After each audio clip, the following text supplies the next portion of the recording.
morning, everybody, and a happy Thursday morning to you. I hope everybody's having a fabulous week. We're sliding into New Year's. All right, we have a lot to cover again, mostly good stuff. Please do not forget to sign up for my Patreon. The link is in the description box. Starting on the 2nd, that's where I'll be 3 days a week. So let's just jump in and get there, shall we? Let's go.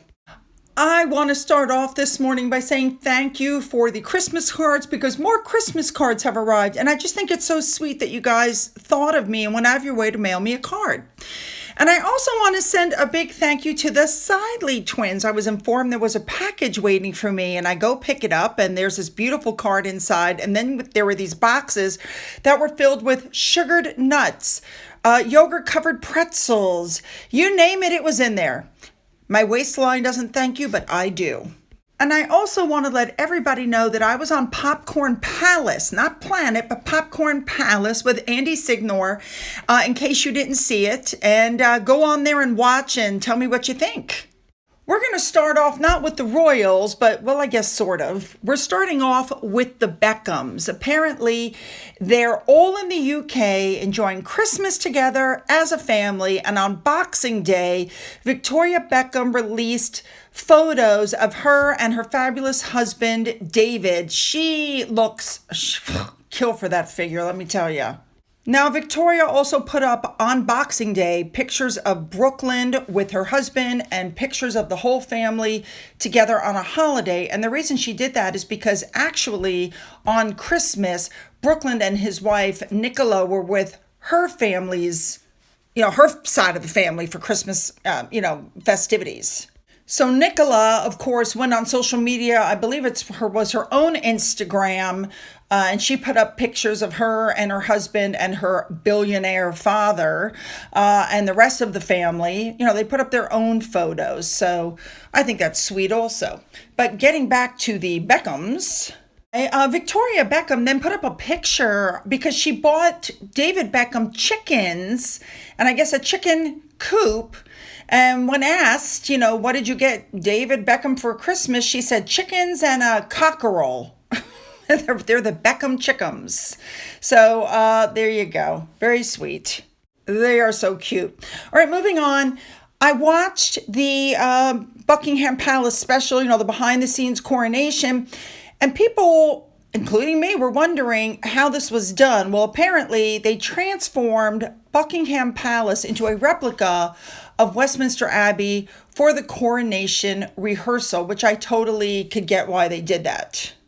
Personally, I found it really interesting to see how they went into every little detail of the ceremony. Like at one point, Archbishop Welby walks up and goes, okay, I just need to know how heavy this orb is. And he actually picks it up and then, okay, now I've got it. And he puts it back down. And then they're talking about putting the crown on. And the king literally says to him, you're going to have to jam it on my head. I don't want it falling off. And the guy says, well, I don't want to break your neck. And the king goes, you're not going to break my neck.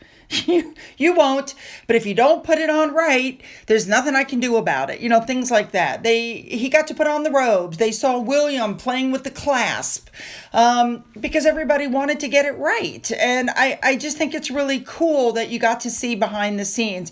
I also think it's very interesting that they set the whole thing up at the palace so that they didn't actually go to the church to practice it.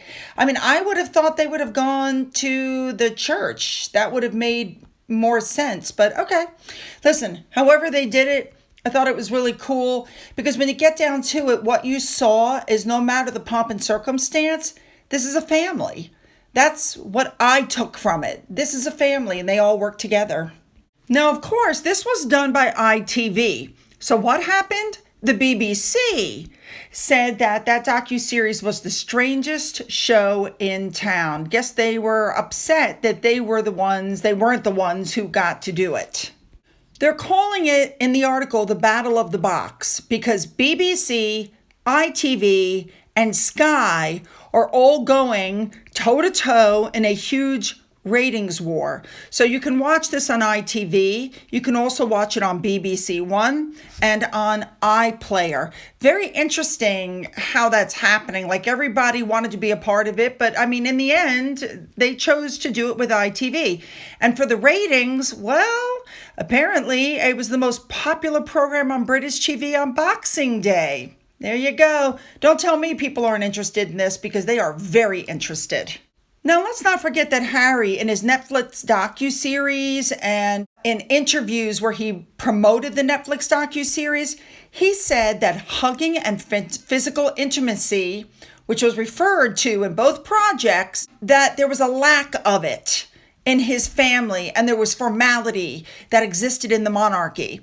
And so what's come out from this docuseries about the coronation and the behind the scenes is that that's a lie.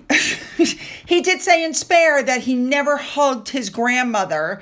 But, he claimed that his father also was not a hugger because his mother never hugged him. He said, "Pa never hugged me." There you go. When he was told about his mother's death.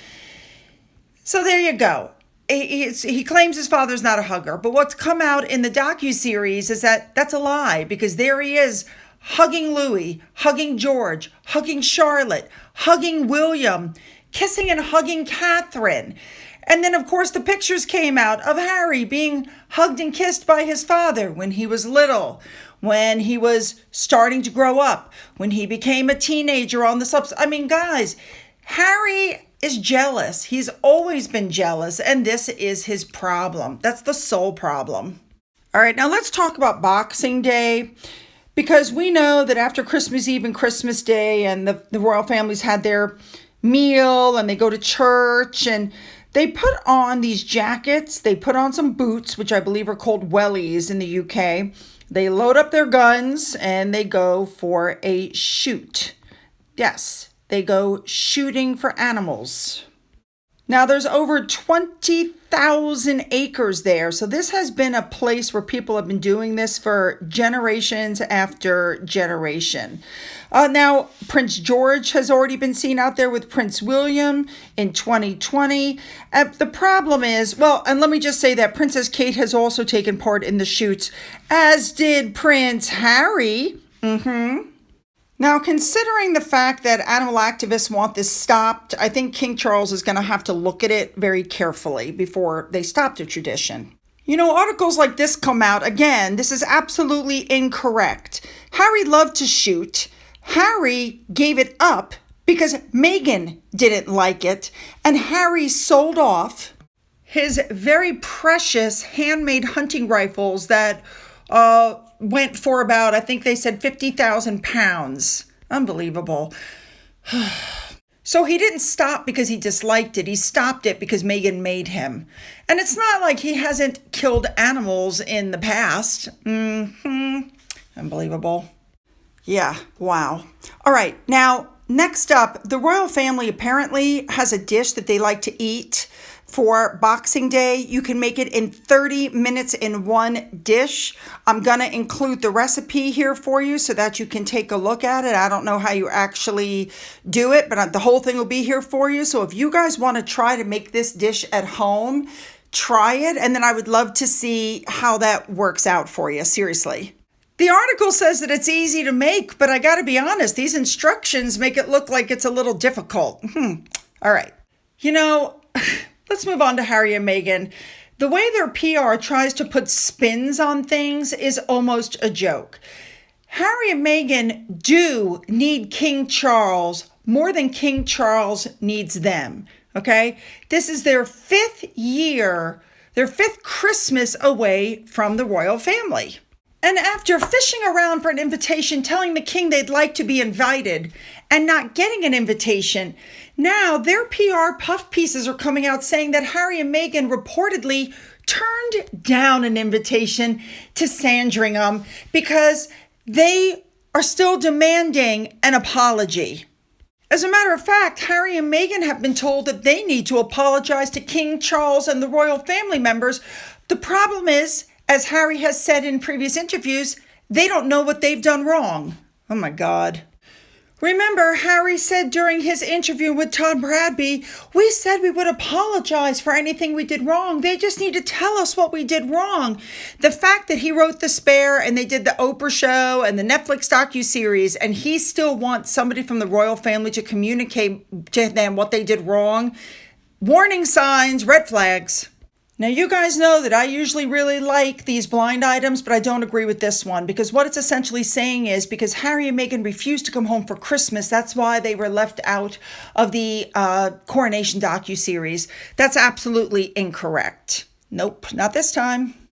And their PR people are putting out articles like this, even though their deal with Spotify was, they were fired, even though they've been mocked in South Park, mocked in Family Guy. They put nothing out for Netflix. They're saying that these two are going to come back with multi-million-dollar deals in place. We keep hearing about these great things coming, but they never materialize.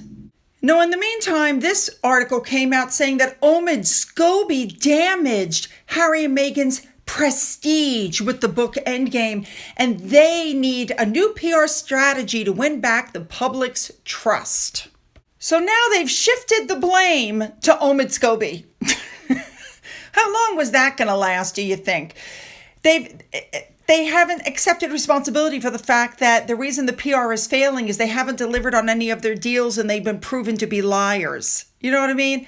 But they just can't, I don't know what's wrong with these two. And if you notice the initial title, it says to claw back sympathy. Personally, I think the sympathy card has been overplayed. It's over for them.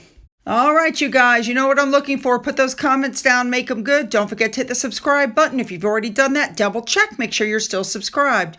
And if you've donated to my coffee fund, thank you so much. Don't forget to sign up for my Patreon starting on January 2nd. There'll be no video New Year's Eve or New Year's Day. And as always, have a great day.